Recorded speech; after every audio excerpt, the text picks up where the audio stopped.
So you're thinking of seeing After Earth. Let's talk. I review movie previews. Hey, what's up? I'm the movie preview critic. Here's some movie truth about The Pursuit of Happiness 2.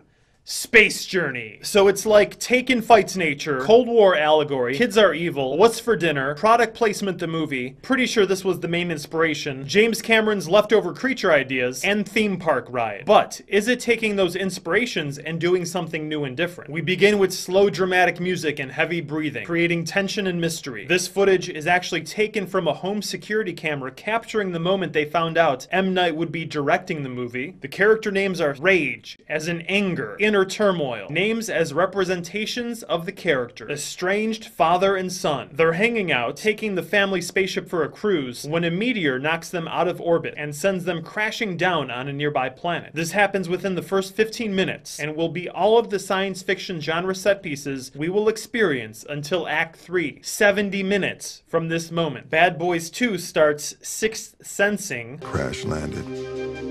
2 confirmed survivors. Who is he saying this to? It's not to the day the Earth stood still, because he knows. He's the other survivor. It switches to directly addressing the Karate Kid remake. Son, this is not training.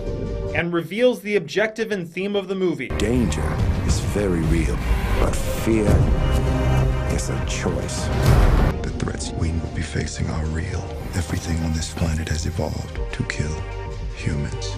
Except the air is breathable, water drinkable, and climate livable. Other than that, totally dangerous. The music buildup and Tony Robbins' motivational talk leads to the big Shyamalan super twist reveal. Do you know where we are? This is Earth.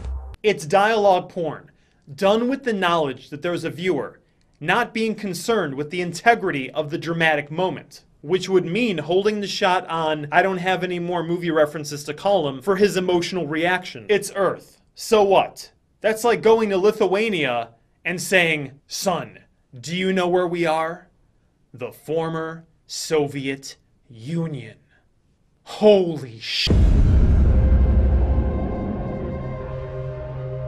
After surviving the crash, Cypher is hurt, the ship's rescue beacon is miles away, so the only hope of getting home is Kitai finding the beacon on his own. This is the movie. Technology sci-fi free imagery of Kitai coming of age, which is fine. We don't get many interesting stories where a character must face fear, challenging themselves, and changing in the face of adversity to become someone more powerful, following in his father's footsteps. M. Night has said that a common misconception of his films is that they all have twist endings, or that they're all scary. He insists that his movies are spiritual and have an emotional perspective, which is great. We need someone like that working in StoryCorp. It just means his stories are focused internally on theme and personal struggle. That's traditionally artsy and independent. For many moviegoers, this is also known as boring. Here's a perfect example of this. Character entering a dark cave is a classic representation of the journey into the depths of one's personal fears. So armed with a lame medieval version of Darth Maul's double lightsaber and a Dune life suit, Kitai touches trees, breathes in volcanic ash, soars with the eagles, a symbolic visual that represents the conquering of his personal obstacles, fails to lift the X-Wing out of the moat, runs from baboons, goes mountain climbing, another symbol of his internal struggle, hunts the bastard spawn of reindeer and zebras, does a really bad imitation of Apocalypse Now, until his journey is almost complete. The light of his new self is visible at the end of the tunnel, but he must first overcome future saber-toothed tiger, the battle which the preview totally ruined. I mean, that totally seemed like the end of the movie until, whoa, what the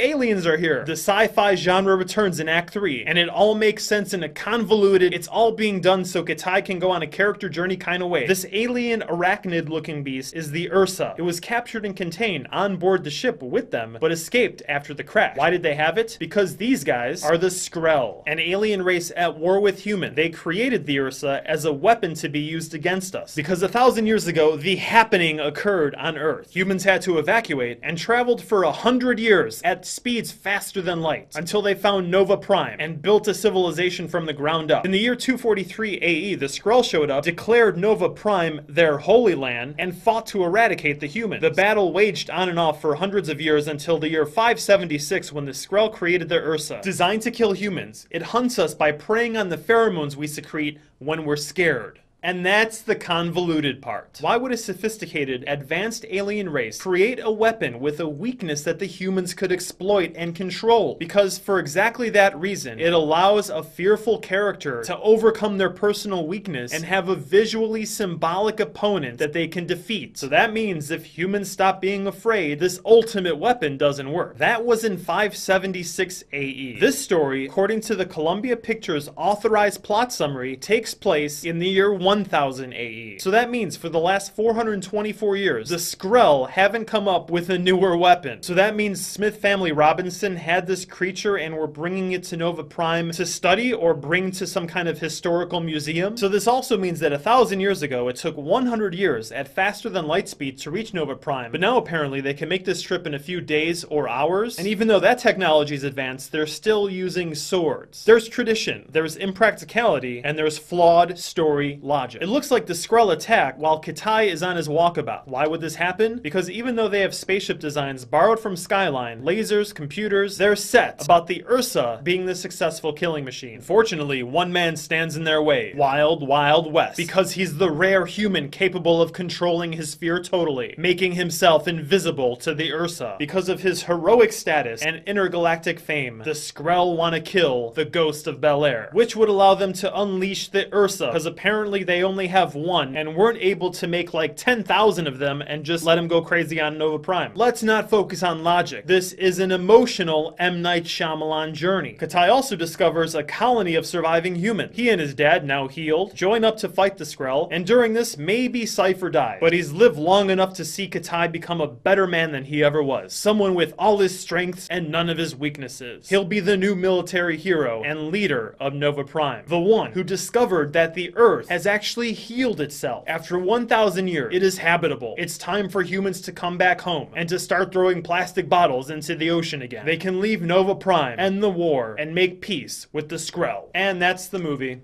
Sci-fi action for the first 10 minutes, for the last 10 minutes, and about 80 in the middle of sightseeing on Pandora. If you like character journey and change and coming of age and futuristic nature that kind of looks like past nature, this will be totally fun. If you were looking for I Am Legend, Forest Ranger, you'll be happy. If you wanted Book of Eli, Revolution, Logan's Run, check out Oblivion, April 12th. It'll be better than I Am Legend, but not as good as Lion King. It maintains story consciousness, having competent and solid storytelling and filmmaking, but adding nothing too dramatic to the evolution of cinema. This might get lost in the summer blockbuster movie shuffle. It's released a week before Man of Steel and 2 weeks before World War Z, and dropped right into the middle of the box office momentum for Iron Man 3 and Star Trek Into Darkness. Most likely, audiences will feel movie déjà vu, having basically seen something similar with Oblivion a couple months earlier. Combine those factors with the continued Shyamalan backlash, which will only be slightly compensated by the enthusiasm of the Smith Dynasty fan base. This will make about $30 million